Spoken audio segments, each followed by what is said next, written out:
This is Whitley Strieber. Today, folks, we have something a little interesting, a little new. You know, we are always looking on Dreamland for expert hosts. And when Jim Marrs has a new book out about the rise of the Fourth Reich, who would be the absolute best expert in the world to interview him? Well, it wouldn't be me, but it would be Sinister Forces author Peter Levenda, and that's what's going to happen today.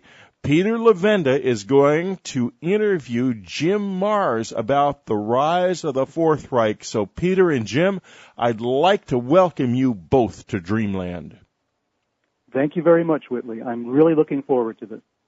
Well, I'm really excited to it, too. I have to be honest. I'm looking forward to it, too. So welcome, and why don't we just get rolling? So here we go, folks. Peter Levenda with Jim Marrs. Greetings, Jim Marrs. My goodness, this is really a pleasure for me to be interviewing you today. I've been a fan of yours for a long time. Well, likewise, Peter. As you well know, going back to my New York Times bestseller, Rule by Secrecy, one of the key sources for me was your book, Unholy Alliance. Right. Thank you very much. Unholy Alliance got me off on this whole thing of interviewing people, of doing research involving cults, involving the Nazis and that sort of thing. I really was looking in a different direction when I came across the whole Nazi thing. And I have to say that your book is titled The Rise of the Fourth Reich. And to all of the listeners out there, I want to tell you that the contents of this book are just as scary as the title would have you believe. This is a book that really goes into a lot of detail on not only the Nazi phenomenon itself back in World War II or the pre-World War II days, but actually it focuses on, as the title implies, a Nazi presence today in the world. And this is something that, Jim, you know, I've written about, but you have really done an exhaustive job here. Well, thanks very maybe much. What we should do, since we're talking now in a week when we've realized that the U.S. government is starting to buy interests in banks and they're bailing out Wall Street, maybe you want to tell us a little bit about what fascism really means. I mean, what it's really about, because you talk about this in your book, and I think a lot of people are not aware of it. Well, that's absolutely correct, Peter. I think too many people, when I talk about the rise of the Fourth Reich or that the Nazis are taking control, they have the idea that I'm trying to say that goose-stepping Germans have somehow come over here and taken over this country. And, of course, that's not the case. What we are talking about now are the financial elite of the world, the elite of Wall Street, of the Bank of England. These are the people who created communism at the time of World War I, and then when it threatened to go worldwide and get out of hand, they turned and created National Socialism in Germany as a block against the spread of communism. And the acronym for National Socialism in the German is Nazi. That's where the word comes from. So when you hear the word Nazi, you're talking about a National Socialist. And I'm here to tell you today that the people today who've been running this country for 8 years, who call themselves neocons or neoconservatives, that's simply another name for National Socialist, because that's exactly what they are. And this is why it throws traditional Republican constitutional conservatives into a tizzy, because they say all the right things. They say we're for less government, we're for balanced budgets, we're for security on the nation's borders, we're for family values, and everybody votes for them, and then they don't get any of that. In fact, they get the exact opposite. We now have the highest deficits in history. There's no security on our border, and the country's overrun with socialist programs such as No Child Left Behind, which is trying to level down all the school kids into one little pigeonhole. It's pure D-socialism, and it's being run by the same people. And, Peter, we're all too much aware now of the financial debacle that's taking place in this country. And if you go back, you find that in 1931, foreign banks, particularly National City Bank of New York, which is now Citicorp, and J.P. Morgan, withdrew their support from the German banks, causing a crash of the German economy, creating hyperinflation, which then drove the panic-stricken middle-class Germans right into the arms of Hitler and his Nazis. And we see the same thing occurring today with the same cast of characters, Morgan Stanley and Citicorp, as they fight over the remains of Wachovia. It's amazing. People obviously do not learn from history, do they, Peter? Well, they don't, as you and I both know, as we've been trying to tell people for decades now. The interesting thing to me about your book in particular is that it really brings out the details of how this has taken place. I mean, you can look at the process of if you want to call it the Nazification of not only the United States, but, different world governments over the years as to how this has happened. You and I both understand, and I think many of our listeners understand, that when we talk about the end of World War II, we're talking about the Germans having lost the war, but not the Nazis having lost the war. I mean, the Nazis did survive. They survived all over the place. I mean, they were protected. They were coddled. And the reason, to my way of thinking, and I'd like you to jump in on this, is the reason that they were protected is because a lot of people around the world really did share a lot of the same ideology, a lot of the same sensitivity, you might say, that the Nazis had, a lot of the same values. And that's the problem. They lost a war. But as a kind of cult, which I believe the Nazi Party was, you don't destroy a cult on a field of battle. I mean, they will survive. I mean, Christianity began as a kind of cult, and it survived for 300 years under oppression, until they were protected, by kings and emperors that came along in the 4th century AD.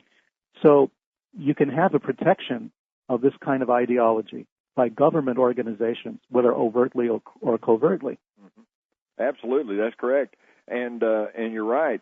Over and above the cultism of it, and there's no doubt there was, because as you so adequately deal with in your book, Hitler and his Nazis were built on a foundation of occultism, and the Thule-Gesellschaft, the Thule Society, the Brill Society, the Germanenordnung, the German Order. These were occult societies that were basing their philosophies on perhaps even older secret societies such as the Illuminati.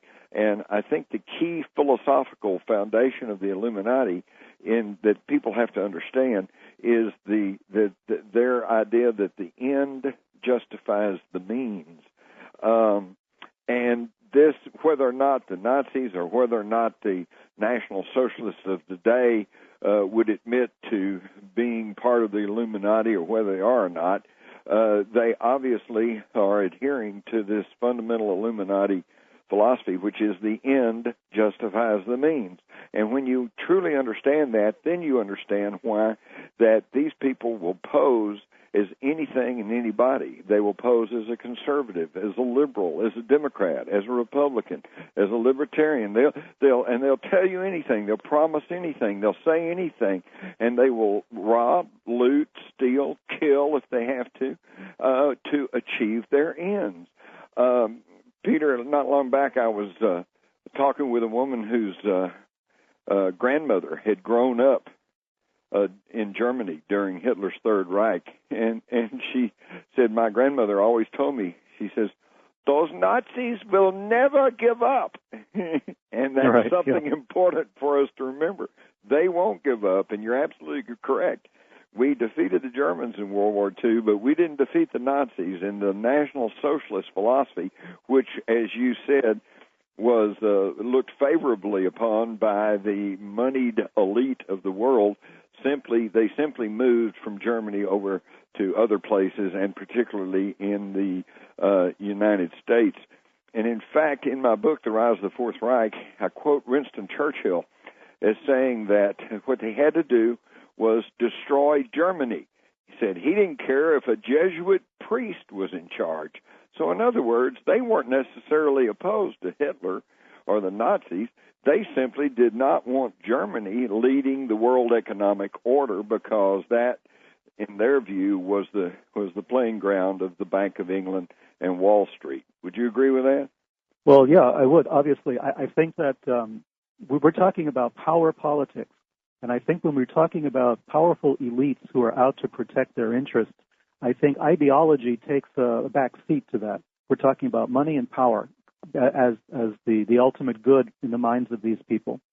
So that, as Winston Churchill said, he didn't care who was in charge. They just had to defeat Germany. Right. I believe that the ideology of these people is what is so poisonous.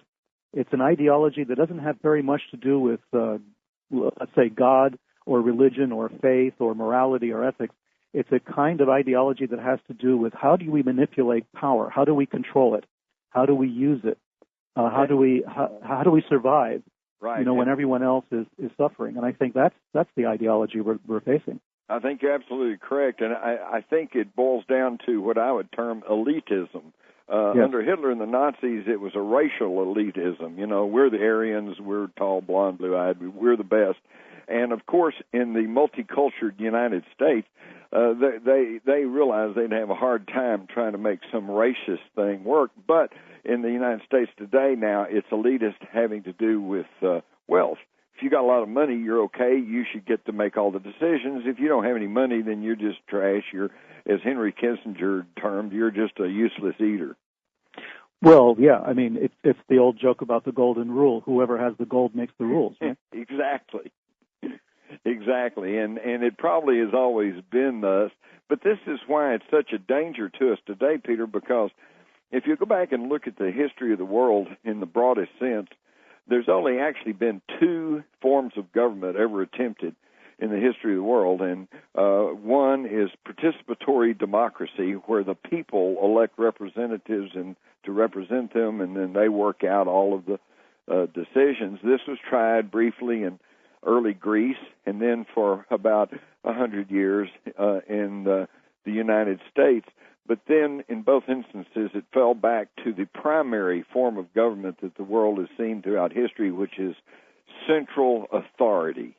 And, of course, the National Socialists, because any social program requires a central administration, they are big on central authority.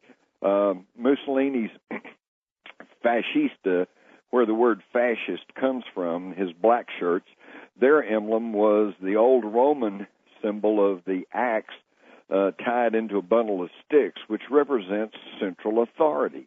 And Hitler was the same way, and this is what they are now pushing in the United States, and that's why over the past 8 years, more and more power has been concentrated in the executive branch of the United States government, far more than anyone. Even Franklin Roosevelt would never have dreamed of having such power as they have now.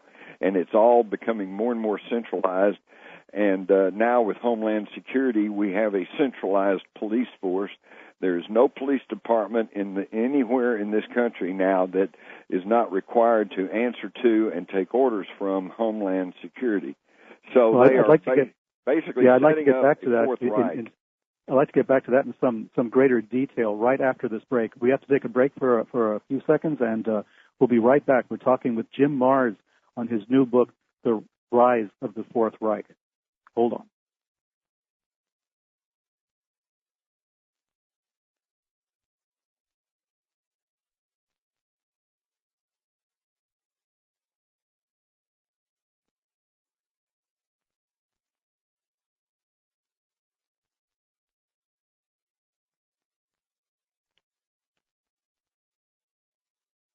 And we're back with Jim Marrs, and I'm Peter Levenda.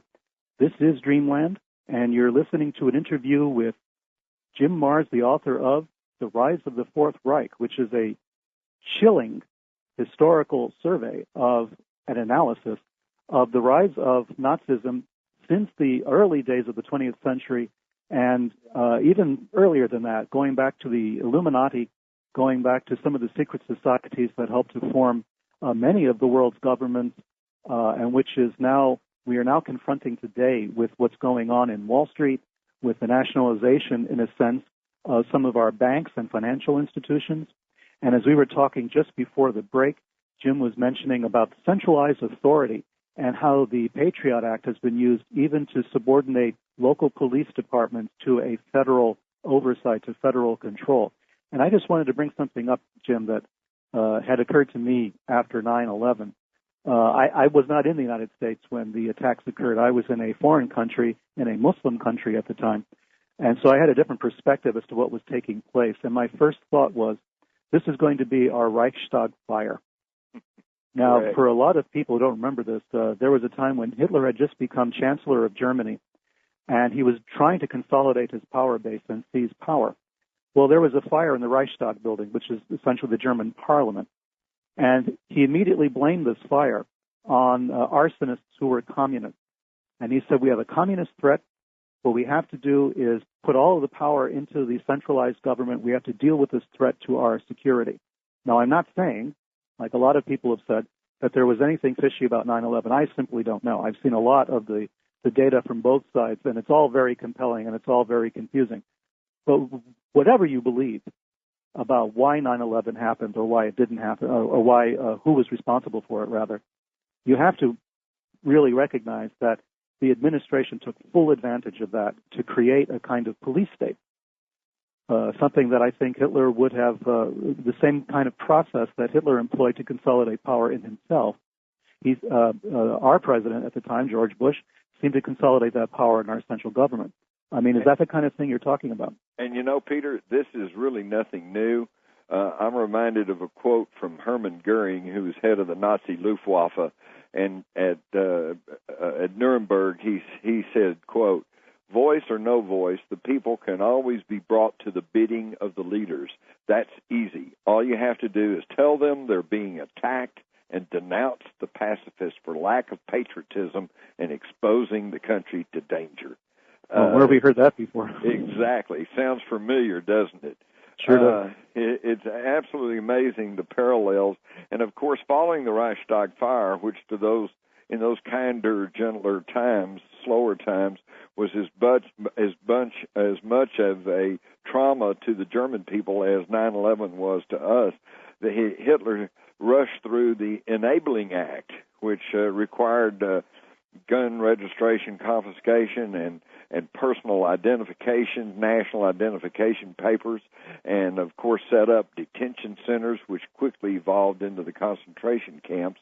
And, again, we see the direct parallel with the Patriot Act, which was rushed through, and no one even really had a chance to read it. And, of course, any lawyer will tell you that the first thing you do when you get a contract is you read it, and you maybe go consult a lawyer, and you make sure you understand what you're signing.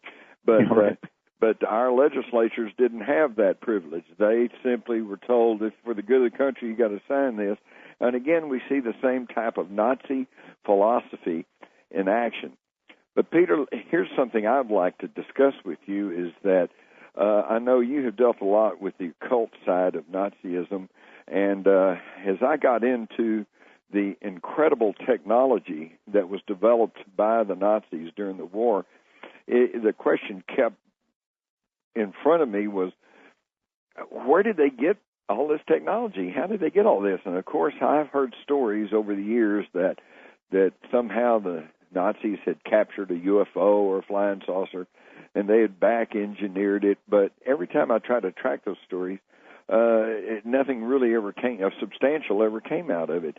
So I found out in talking with Lynn Buchanan, who was the training officer for the Army's remote viewing unit, that when he was dealing with some of his counterparts after the collapse of communism in Russia, he was informed that the Nazis had formed a psychic unit, essentially. Today we call it psychic. Back then they probably would have called them spiritualist. And that they were basically in mental or psychic communication with non-humans, very much akin to remote viewing or clairvoyance. Do you have any knowledge of that, or what do you think of that concept, that they were actually picking up advanced technology through psychic communication with non-humans? Well, what's interesting to me is what you're saying dovetails with some of the research I did for Unholy Alliance, and it's very hard to get this kind of documentation, but some of it does exist. Right. And the Nazis did have their equivalent of remote viewers at that time. Wilhelm Wolff, who was Himmler's astrologer, wrote his autobiography decades ago. And in that autobiography, he mentioned this remote viewing unit. where people would get together and they would psychically try to locate U-boats, their own ships at sea, or the enemy's ships at sea. What were they called? Did they have a name? I don't think he ever gave it the official German name. Okay. I can look that up for you. Well, I don't think. Yeah, according to Lynn Buchanan, they were called the unit was called Dr. Greenbaum. No, I don't know this. Which was not a person, but was these Nazi remote viewers. And what's really amazing to me is he said that this was under a more of a broader psychic technological secret agenda that was codenamed Magic, M-A-J-I-K. And, of course, I could not help but immediately think of our own M-A-G-I-C, Magic 12, which was the early name for the MJ-12 that everybody says is in charge of keeping our UFO secrets. Well, I mean, the Nazi thing is, as far as I know, only documented in Wolf's autobiography, which was titled in the United States, it was called Zodiac and Swastika. It's very hard to find now. But I had a copy when I was writing Unholy Alliance. Of course, I relied upon Wolf's a memoir where that was concerned about how he used astrology to help Himmler, predict air raids.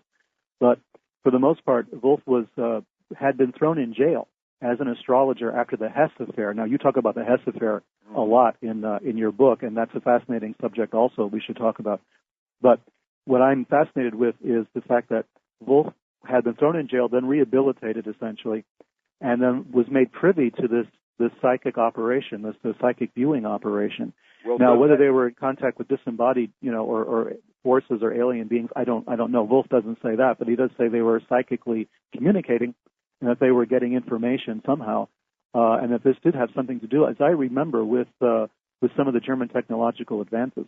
Right. Well, great. So, see, there's some more substantiation. The fact that Wolf was arrested, thrown in jail because of his astrological work, but then released and actually let in on secret things, to me, and does it to you indicate that this move of Hitler against astrologers and against psychics was more for show than in reality? They've tried to use that. The fact that he did, after the Hess affair, he jailed some astrologers and he tried to outlaw some of this psychic activity. But it seems to me that, number one, that was for show, and number two, that was to maybe shut down the competition. And do you agree that he was probably still very much enamored of psychic abilities and astrology right on up to the end? Oh, I agree. I mean, I think I make the point in Holy Alliance anyway that I don't believe that Hitler's attack on the astrologers was purely because he thought astrology was bunk. If you have a high-ranking intelligence asset and that asset defects to the other side, what you have to do is figure out who did he know, what possible damage can you do to your own organization, and you've got to start closing down your networks. Right. And I think basically that's what Hitler was doing. Right. Hess was not only involved with astrology himself, he was involved with astrologers. I mean, he had a lot of friends who were involved in astrology. Hess liked that kind of thing, so did Himmler. Right. So did a lot of the high-ranking Nazis. So you had people who Hess could expose vital secrets of national security to Germany through his connections with astrologers and various occult networks. So I can understand it. Hitler wanted to close down the competition, as you said. Right. Well, of course, as I detail in my book, The Rise of the Fourth Reich, the flight of Hess to England was, contrary to what both Hitler and Churchill said, which was basically, well, he was a lone nut. The evidence does not bear that out. This was a under-the-table, certainly an attempt to reach a ceasefire and perhaps even an alliance with England, and I think that they probably did have the support of the English royals. And the problem was, the whole thing that messed up was Hess. He got lost. He ran out of gas. He had to parachute out. He got captured by the Home Guard, and the whole thing blew open, and everybody had to disavow him. And from that point on, I think what you said is absolutely valid, but I don't think this was I don't think they were fearful Hess being a lone nut and revealing stuff, they knew that this was a very high-level plot that would have stripped away some of the mystique surrounding what the war was really all about. Yeah, I hear you on that one. I mean, he was in a very good position to really do damage to Hitler's war plans. Right. But we'll get back to that in a second. We have to take a slight break. We'll be right back. This is Dreamland. I'm Peter Levenda talking with Jim Marrs, and we'll be right back.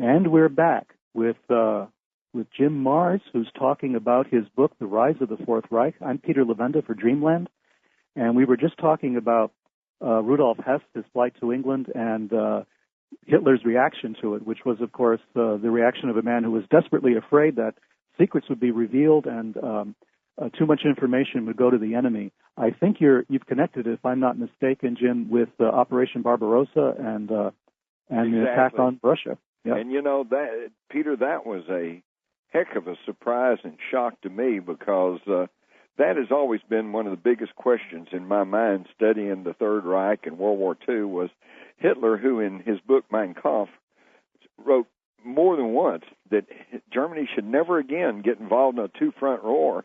And yet in June of 1941, he turns around and attacks Russia, creating the very situation that he said they should avoid. And I never could quite figure out why did he do that. And, of course, what we're not taught in school and what is now becoming known thanks to the collapse of communism and the demise of the old Soviet Union is that apparently Stalin had decided the only way to bring communism to Europe was by military enforcement, and that he had massed his troops on the western border of Russia and was prepared to launch a military attack on Europe in July of 1941. And they had 22,000 tanks, and they had whole divisions and scores of airplanes. And the only force that could possibly have stood a chance of stopping them was the German army. And yet the German army only had 3,600 tanks, and most of them lightweight ones. So, if that's the situation, what's your only option? Your only option, if you plan to try to stop such an attack, is a preemptive strike. And that's what Barbarossa was. And that also explains why that the Germans were able to penetrate through the Russian lines and then circle around and capture whole armies, whole divisions. It's because the Russians were not in defensive positions. They were in offensive positions.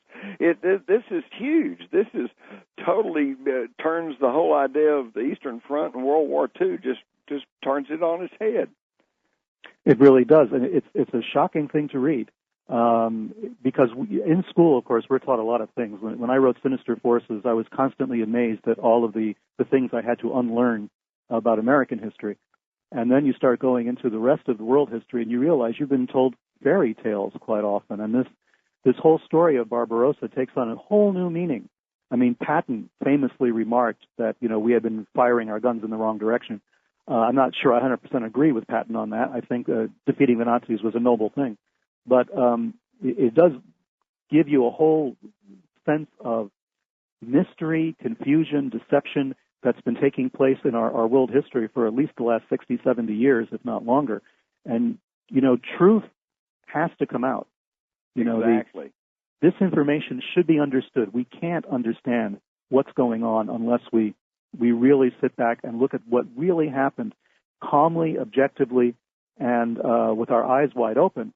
But as you pointed out in one of your chapters in the book, you talk about the mind control efforts of the Nazis and how propaganda, mind control, and all of these other things became sort of the way of operating, of conducting not only war, but of conducting peace as well. That's true. And that was another thing that blew me away, too, was the Nazi efforts to pacify whole groups of people through the fluoridation of water. And, of course, sodium fluoride initially was only used as a rat poison. And and yet now today 2/3 of the water supply of the United States is being adulterated with fluoride. And then we wonder why America is getting dumbed down. And then, of course, I.G. Farben was one of the foundations of the Nazi Empire, and I.G. Farben was the world's first and largest chemical and drug combine. And the American companies that were connected to I.G. Farben through licenses and copyrights and agreements and stuff is mind-boggling. And now we see that they are now practicing on us what they had intended and had initiated against the German people. Well, isn't it funny though? I mean, when you talk about the fluoridation of water, I don't know. I'm of a certain generation. I flash right back to Dr. Strangelove. Exactly. And purity of essence. Remember that, Right. And, of course, they made fun of all that. I can remember, as you well do, too, in the 50s, the tremendous public debate that was going on about the fluoridation of water, and the people who were against it were portrayed by the mass media, which we now realize is owned and controlled by these very same global fascists. They portrayed them as just right-wing idiots, General Jack D. Ripper, right? Right. Had to preserve our precious bodily fluids. And they made fun of the whole thing. But now, especially in light of scientific studies and tests that have been made, there really is something to all that. So we're not all just out there wearing aluminum hats, right? I mean, we had something. Right. That's right. Or my line is, just because you're paranoid doesn't mean they're not after you. Exactly. Well, the fluoridation of water is one aspect of a general program. I mean, you have to dumb down the population to a certain extent so that they just, dumbly watch their television sets and accept whatever's being sold to them. I was going to say told to them, but I guess it's the same thing. It's the same whatever's thing. being sold. Yeah, I have a quote here from Hitler that pretty well sums it up. He once said, "What good fortune for governments that the people do not think." Yeah, sure. I mean, obviously, and when you try to get them to think, you're characterized as some kind of left wing, liberal. I mean, or a conspiracy theorist. Yeah, right. You're a conspiracy theorist. If you actually stop and think about any of these so-called coincidences, then of course you're a conspiracy theorist, and you're back with the aluminum hats and your copy of Catcher in the Rye. Right. It's phenomenal the way that intelligence has been portrayed as something negative and hostile, and it's something I've watched in our cultural, in our culture for so many decades. I've been amazed by it, even in situation comedies. I mean, the people who are the least socially adaptable are the nerds, right? Right. I mean, it's the jocks who have all the glory, right? And it's the intelligent kids who are singled out for, opprobrium. And this kind of concept, I think, began, in my estimation, with World War II. The Nazis were portrayed as somehow being sophisticated and cultured. You always saw the Nazi in his brilliantly polished uniform, smoking a cigarette in a holder, and you saw the American GI kind of, rough and ready with a 3 days growth of beard. And you juxtapose these two images, and then suddenly what you're making is a value judgment about things that have nothing to do with the war, nothing to do with Nazi ideology or anything else. You're saying that, intelligence is evil, and, in our present presidential debates, I mean, we're seeing a bit of that too. The popularity of the uncultured, the popularity of the unsophisticated. And the way they can get right past the unsophisticated is by seemingly giving people a choice, but actually there's no choice. For example, you go back to the election of 2004, you could vote for Republican George Bush, who was a oil man and a Skull and Bones secret society member, or you could vote for his cousin, John Kerry, the Democrat, who was a oil man and a Skull and Bones member. So there was really no choice. And frankly, in this election of 2008, I see the same thing. You can vote for Obama, you're going to get left-wing socialism, or you can vote for McCain, you're going to get right-wing socialism. But you're going to get socialism, the New World Order, and the North American Union, regardless of who you vote for. Well, like I said in Sinister Forces, I mean, did anybody stop and think that they only initiate 16 people into Skull and Bones every year? That means, in the last 100 years, you had only 1,600 people. who had been initiated into Skull and Bones. And yet that meant, what, 0.0001% of the population of the United States? Right. And then suddenly you have 2 bonesmen running for president. What does that tell you? I mean, the odds should be astronomical against that happening. And yet it was a fait accompli.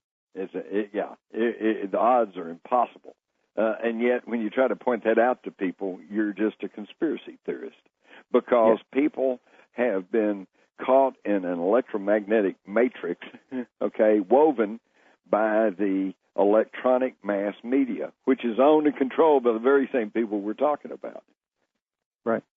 Go on. It's absolutely amazing. Well, when you talk about and a lot of people, particularly young people, will say, well, I don't want to study history. Who cares? A bunch of old dead people. Who cares? But as George Santayana, the philosopher, said, those who do not learn from history are doomed to repeat it. Right. And on that note, let's take another break, give our listeners pause. This is Dreamland. I'm Peter Levenda talking with Jim Marrs, and we'll be right back.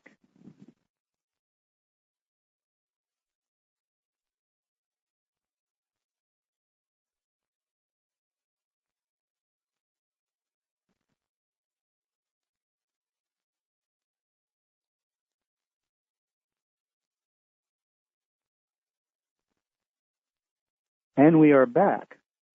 This is Dreamland.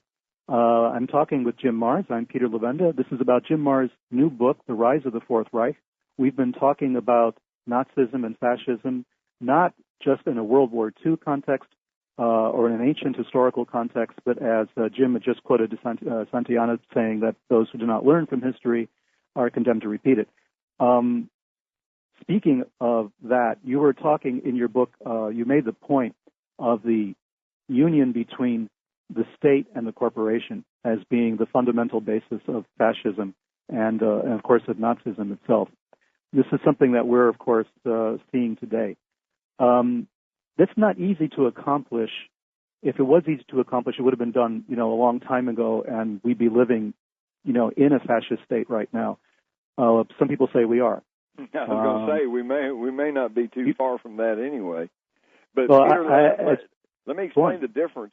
Here's the difference between Nazi Germany and modern America. In pre-war Germany, the state gained control over the corporations, and it was that fusing of state and corporate power that is the very dictionary definition of fascism. In modern America, we've seen the opposite. The corporations have gained control over the state, but the end result's the same, isn't it? Yes, it is, of course.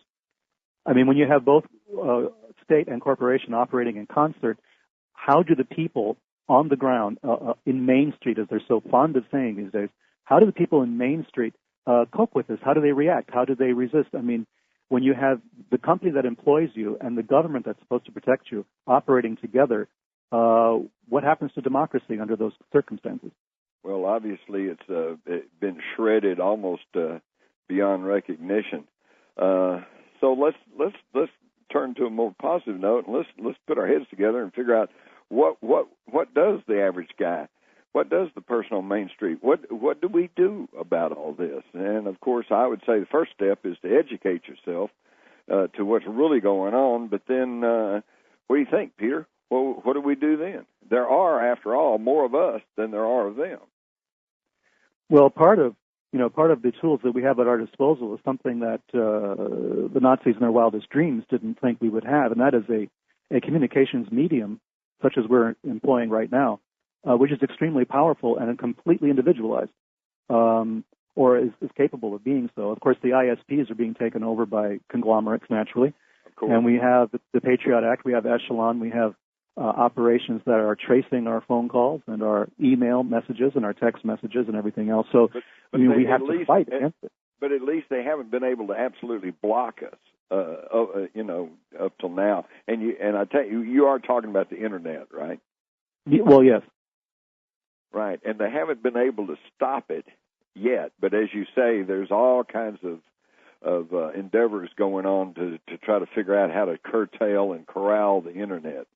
But I've been involved in international trade, for most of my life, and I've watched how governments abroad have tried to block internet traffic or censor internet traffic, and I always have to sit back and wait, as they introduce a new form of blocking, and it takes about a week before the hackers find a way around it. It's the brilliance of individual intelligence in this case, which can win against this, because even a country like China, or some of the smaller countries like Burma and some of the others who have tried to censor or block internet traffic have really not been able to do so very effectively.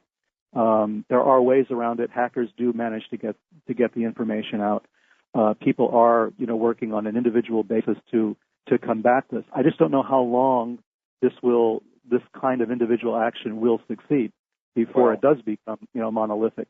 Right. I don't either, but I in a way, I'm kind of optimistic because through my life's experience, I've come to realize that whatever one man can develop, another man can figure out how to break or get around it. Sure. And for example, just recently I got some email spam thing that came through, reportedly from victims of abuse in China, and they're saying, here's what they're doing to us, and what can we do about this? Please help us.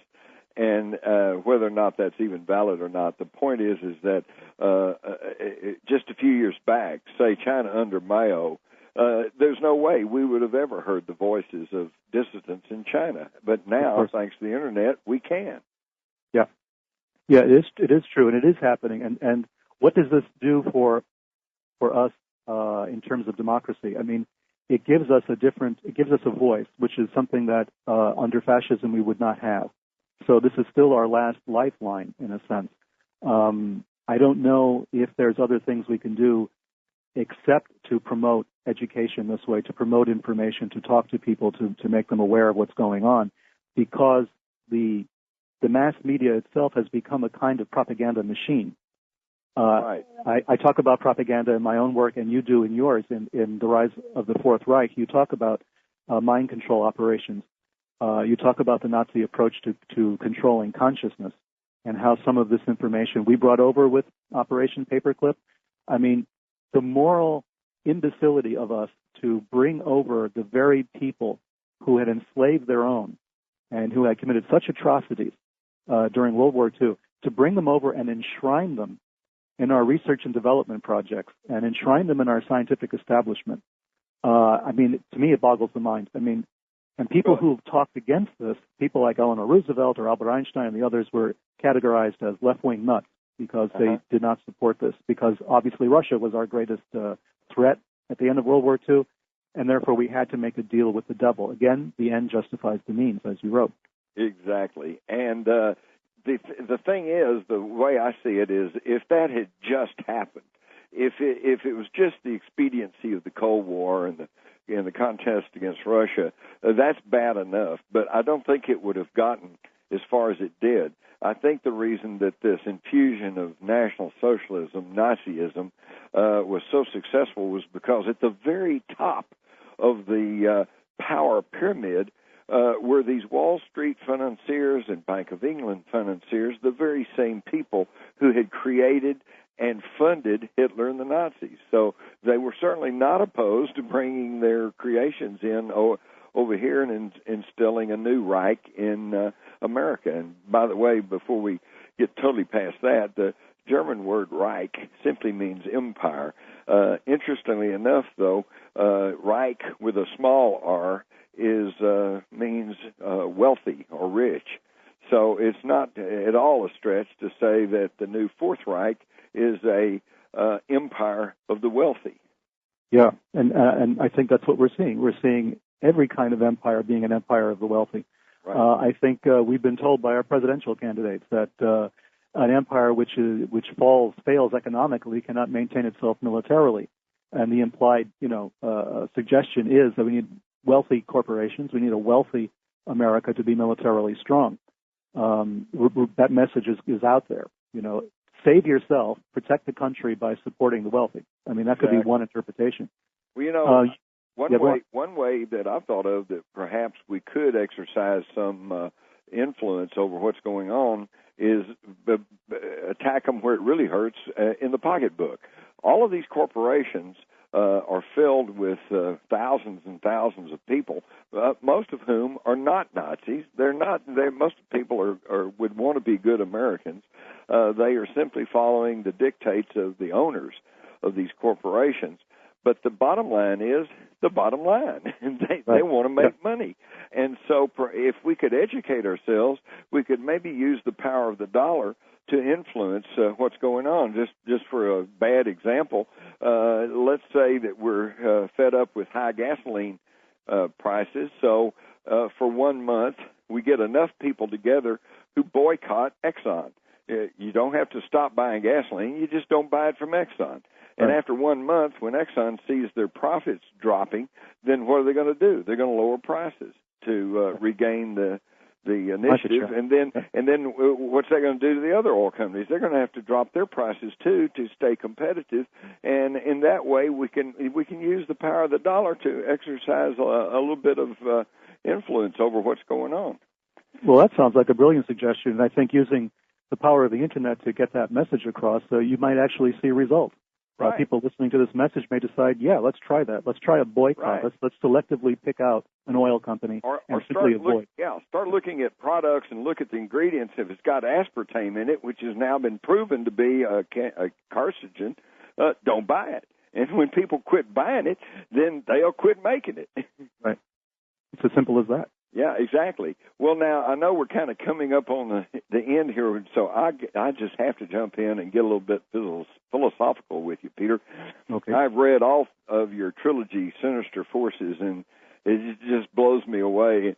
And sometimes I think, well, that's kind of a stretch. And then sometimes I think, well, maybe he's dead on. The bottom line, folks, is that in Peter Levenda's trilogy, Sinister Forces, he basically lays out that there seems to be a sinister force behind events and people that otherwise we would think of that had no connection. I mean, he brings everything in from Watergate, the Manson family, the Nazis, the shooting of Reagan, Mark David Chapman, you name it, it's all in there. So I got to ask you, Peter, you never quite identify this sinister force. In your mind, what is this sinister force? Is it the mass of human consciousness, or is it the devil, or is it aliens? What is it? That's a great question, Jim. And look, we've run out of time. Took you three books to outline it, and okay. Well, let's just take a break, and I think we have one more segment coming up, so let's try to answer that. Okay. This is Dreamland. I'm Peter Levenda. I'm speaking with Jim Mars about his book, The Rise of the Fourth Reich, and we're going to try to identify what those sinister forces are. We'll be right back.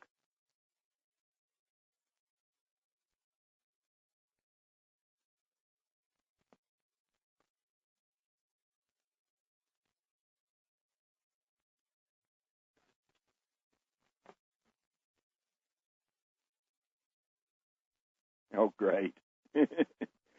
2 minutes. Tell me everything you know.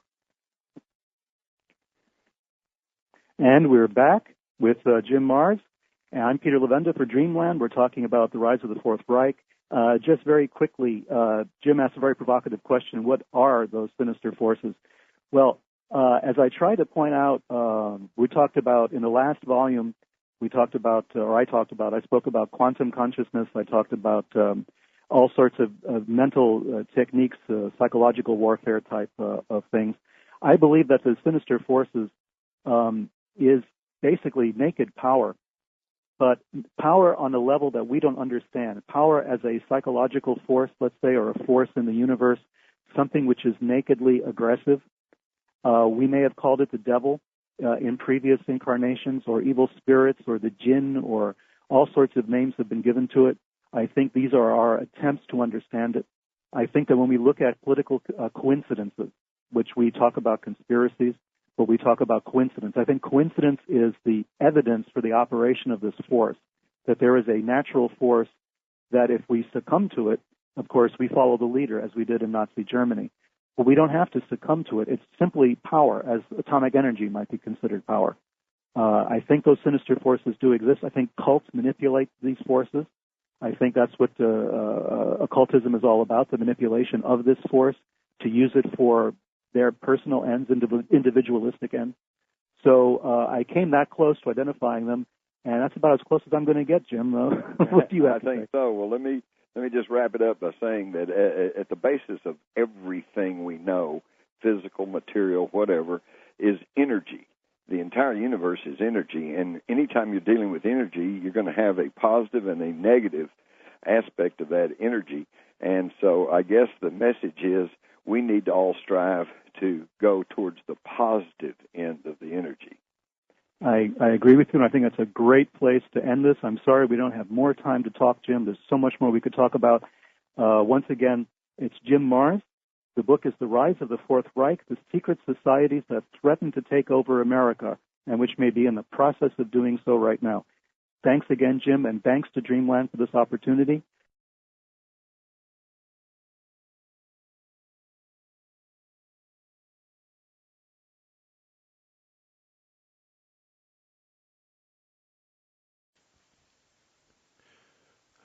Linda Moulton Howe is with us again this week with a sobering and extraordinary update on Earth changes, and they are dramatic and they are happening very fast. But you're going to hear some things in just a second that you have not heard before, not ever.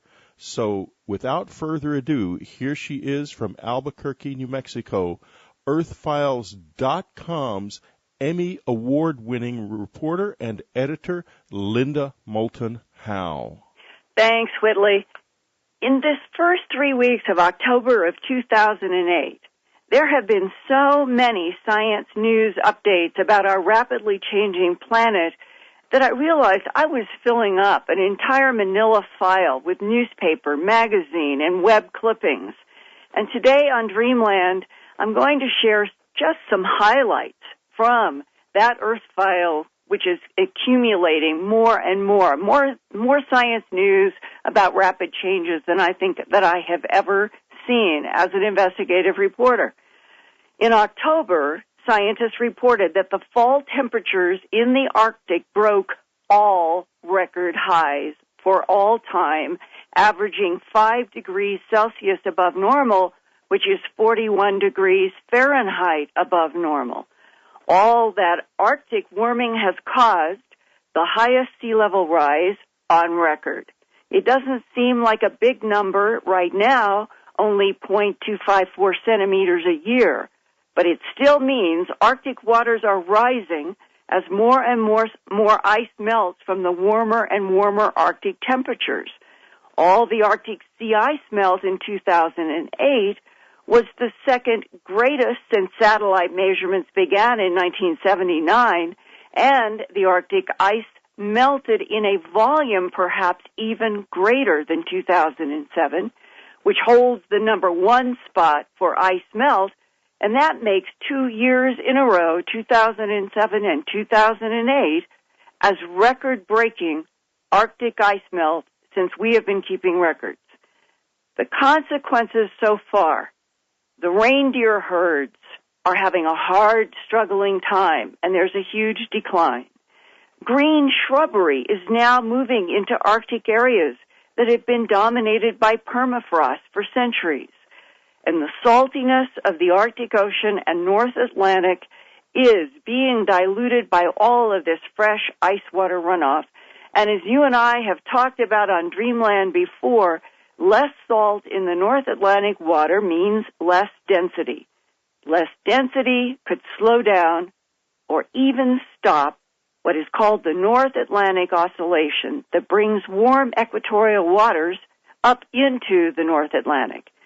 It's that oscillation of warm water from the equator to the British Isles that keeps the UK and Europe warmer. The reason the oscillation might stop is that less salty water is lighter and it won't sink as deeply and rapidly. If the North Atlantic Oscillation stopped, the warmer waters would not reach the North Atlantic. So in one of the great ironies of global warming, the faster the warming North Pole melts, the more likely temperatures will drop in the UK and Europe. This latest data was released in what is called the third annual Arctic Report Card compiled by 46 scientists from 10 countries who are monitoring what is happening in the Arctic because, as they wrote in their report, this is a quote, "The planet is interconnected, so what happens in the Arctic does matter to the rest of the world. Changes in the Arctic show a domino effect from multiple causes more clearly than in any other regions of our planet," unquote. And the Hadley Computer Lab Center in Britain's meteorological office also warned in October that unless global greenhouse gas emissions start reducing 3% a year beginning in 2010, only 2 years from now, the average global mean temperature of Earth will definitely rise by at least 4 degrees Fahrenheit over the next 90 years, at least that much and maybe more. That would be 4 times the rate of global warming in the entire 20th century. And a 4 degrees Fahrenheit rise or warmer is the tipping point where scientists and computer models forecast serious sea level rise, measured in feet, not centimeters. A 4 degrees Fahrenheit global warming and sea level rise also means extinctions of Earth life that won't be able to adapt fast enough to their rapidly changing ecosystems. At the top of the list of larger animals that will probably be gone by the end of the 21st century, as sad as that is to contemplate, almost seems impossible, are polar bears. Those beautiful, powerful Arctic mammals are already being forced by unprecedented Arctic ice melt to swim miles for a meal, and then some are drowning when they can't find ice floes to get out of the water. Other large and beautiful creatures at the opposite end of the world that might not survive rapid 21st century warming are penguin colonies in Antarctica. The World Wildlife Fund reported in October that a 3.6 degrees Fahrenheit, that's this 2 degrees Celsius global warming, that is anticipated now to be almost definite, this century, just that much warming could kill 75% of the Adélie penguins and 50% of those magnificent great emperor penguins. And shockingly, some computer models now show that if the current rate of greenhouse gas buildup is not reduced, that 3.6 degrees Fahrenheit, 2 degrees Celsius global warming could be reached by 2050. Only 4 decades from now. That fast, that much acceleration before what once upon a time was described as only happening in 2100 at the end of this century. It's not only the North and South poles that are warming. The tropics near the equator in only the last 30 years have experienced average temperatures rising by 1.4 degrees Fahrenheit, which is 0.78 degrees Celsius, making the tropics as warm as they were 2 million years ago, when the Earth was very much warmer. And in an even greater warming increase, climate models predict tropical forests in Central and South America will warm up 6 more degrees Fahrenheit over the rest of this century, warmer than other places on Earth. Ecologist Robert Colwell at the University of Connecticut decided to document what species of plants and creatures are living in the tropics right now and what might happen to them in such increasing temperatures. He and a science team surveyed 1,900 species of plants and insects all the way from sea level up to 10,000 feet along the slopes of a volcano in northern Costa Rica. Their findings were published in the October 13th, 2008 journal Science. More than half of the plants and insects will have to move up 2,000 feet higher up on the mountain as the temperatures warm in order to survive. That means moving into completely new territories, which will be a stress, but even worse, many species won't be able to move upward because most mountainside forests in the tropics have been severely cut in pieces or blocked by human land use. Professor Caldwell concluded, quote, Because lowland tropical forests are already the warmest forest on Earth, there are no replacement species waiting in the wings to replace these lowland species, as there are for many other places at higher latitudes, unquote. And that means there could be an emptying, hard to believe, an emptying of life in tropical lowland forests, including the middle of the Amazon, sort of like growing dead zones in the oceans. But these would be tropical lowlands without much life. Other scientists argue that over the past 45 million years, Earth's temperatures have often fluctuated without large extinctions of life in lowland tropics. But one thing is for certain. Lowland tropical creatures will only be able to cool off by going upward to higher elevations where they can. And that means tropical mountainsides and mountaintops could be forced into becoming the only Noah's Ark refuges for thousands of plants, insects, and other species as this century unfolds. The scientific global warming data keeps piling up with implications that our world will change so much by 2100 it might be almost unrecognizable.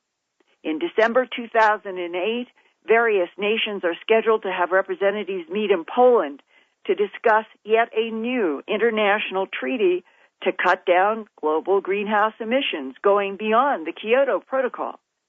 But many scientists are right now, in the fall of 2008, they are warning that the proposed 3% reduction in greenhouse gas emissions beginning in 2010 would be almost impossible to achieve because of all of the conflicting interests right now on our planet between the West, India, China, and other nations who want their industrialized time, which increases greenhouse gases. Well, beyond scientists, the American public is finally paying serious attention to climate change. It cannot be ignored after 5 years of intense hurricane damage, devastating floods, increasing tornadoes in the Midwest and Southeast, with roads and houses cracking and buckling and melting Alaskan permafrost, and those beloved polar bears drowning in the expanding Arctic waters. On October 20th, Yale and George Mason University surveyed more than 2,000 adults and found that 2/3 to 3/4 of those voters say that global warming is one of the most significant issues that will influence their vote on November 4th, 2008. In fact, there is so much growing concern about how to slow down global warming that in the November 2008 issue of Discover magazine, now out on newsstands, under the title, quote, Engineering Earth to Stop Climate Change, unquote, here are some astounding facts and proposals that are coming from scientists and people who are concerned about where this century is headed. One, according to the Natural Resources Defense Council, the projected cost of climate change worldwide by 2100, that's 90 years, if nothing is done to reduce greenhouse gas emissions and the Earth warms up at least that 4 degrees Fahrenheit. The cost is now estimated in terms of damage and destruction to be at least $1,873 billion. And what's going to eat up that $1 trillion? More erratic weather that is coming out of the computer modeling on global warming up to at least 4 degrees Fahrenheit. It will include much more flooding, and then the opposite, more droughts. That goes. Global warming produces both extremes of too much water and not enough water around the planet. And on top of that is all of the energy of heated water that is contributing to these, what they think are the increasing intensity of hurricanes, not just a natural Earth aberration, and the severe tornadoes lasting longer and longer in the Midwest and the Southeast. There is an atmospheric physicist that I have interviewed several times for Dreamland and EarthFiles.com named Wallace Broker. He works at NOAA's Goddard Institute for Space Studies in New York. He is now proposing building 60 million 50-foot-high towers, try to imagine this, all over the world, to capture all of the world's carbon emissions that can then be pumped into saline aquifers to take it away. Another proposal is to launch into orbit around Earth stacks of reflective disks every 5 minutes for 10 years to reach 850,000 disks circling in Earth orbit and reflecting back some of the sun's heat. And yet another sunshine-reducing idea is copied after the Mount Pinatubo huge eruption in 1991, where that volcano blew its top in the Philippines and spewed 20 million tons of sulfur dioxide into the atmosphere. All of that volcanic sulfur dioxide reduced solar heat for quite a while around the Earth. Well, that gave Nobel laureate and atmospheric chemist Paul Crutzen the idea to shoot 5.3 million tons of sulfur dioxide into the atmosphere each year in order to keep CO2 emissions from doubling. But if scientists and politicians start launching sulfur dioxide, little reflecting disks, and other sunshine-deflecting substances to reduce global warming, the amount of worldwide rainfall could be reduced beyond control, causing global droughts, the likes of which we have never seen. It's like that old saying, don't fool with Mother Nature or you will regret it. But human civilization and all its industrialized gases has been changing the balance of nature on Earth quickly in only 1 century, and now we're in another century where it seems to be getting worse and worse.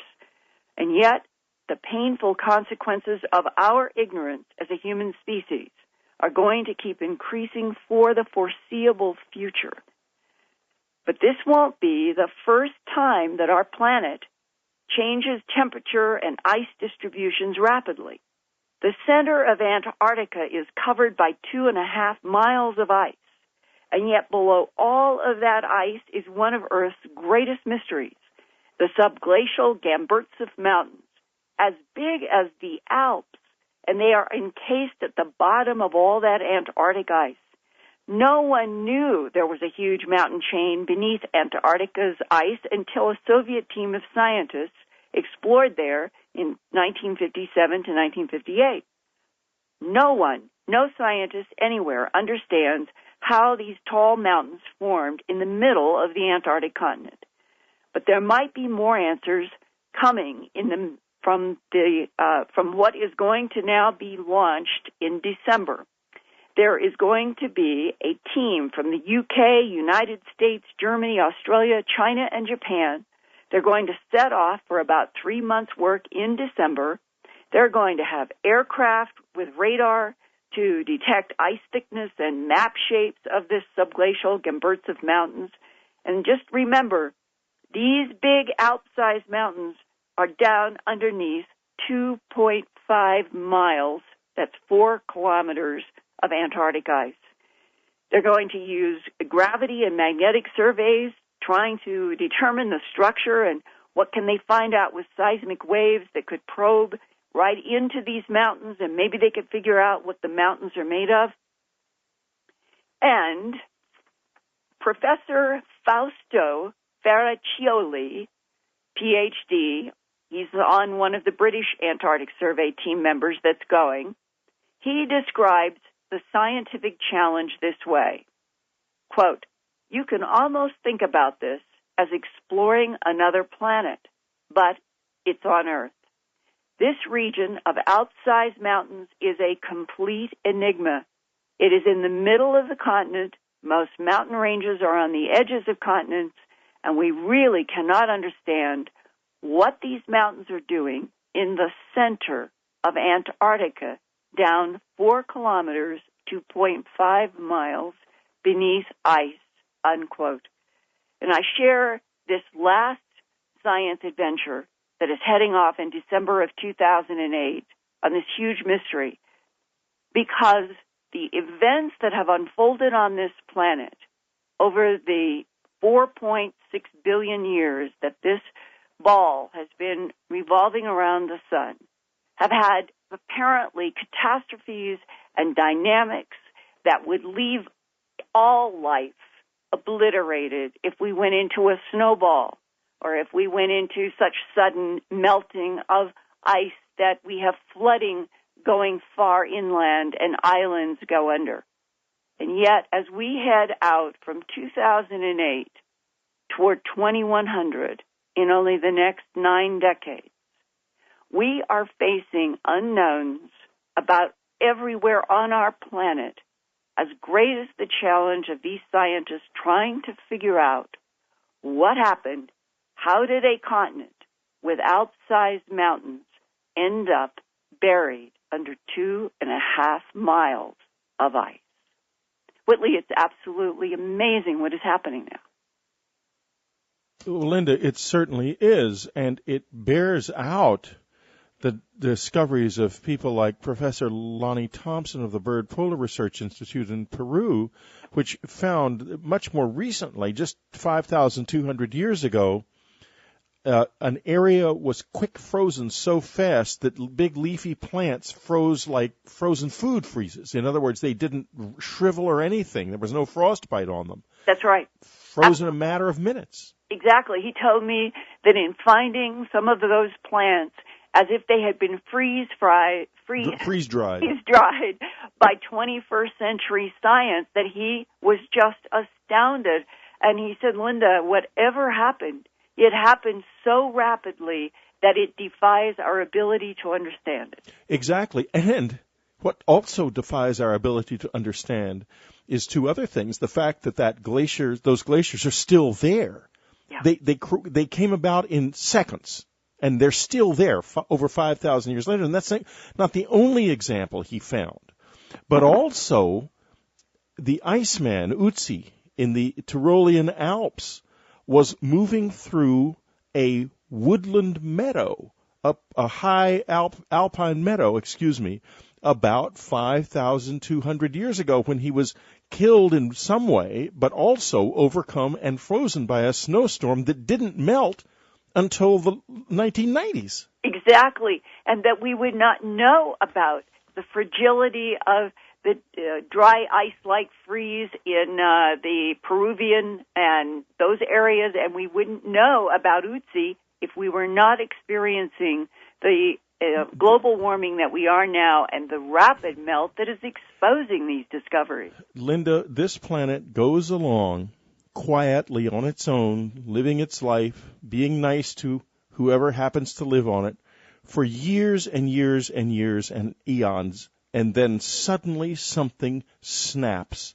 and everything changes in a matter of minutes, and we don't know what that is. We just know that it happens. And we don't know if... I might add, by the way, I just remembered something else. If you look back 5,200 years ago, civilization collapsed as well. The Old Kingdom collapsed. The Sumerians collapsed. Right. All of these civilizations collapsed. And we don't know whether we're pushing that button right now, and I mean pushing it, so that we are artificially increasing the acceleration of the Earth toward a snap, a tipping point. In addition, some scientists from the University, I believe, of I think it's Poznan, it discovered just recently, analyzing sedimentary layers in a crater lake in northern Germany, that we went to an era called the Younger Dryas, about 15,000 years ago, 12,000 years ago, which was a radical change in climate. Northern Europe and most of North America went from having a climate like this to being essentially an Arctic zone in a single season. Right. And this lasted for 2,000 years.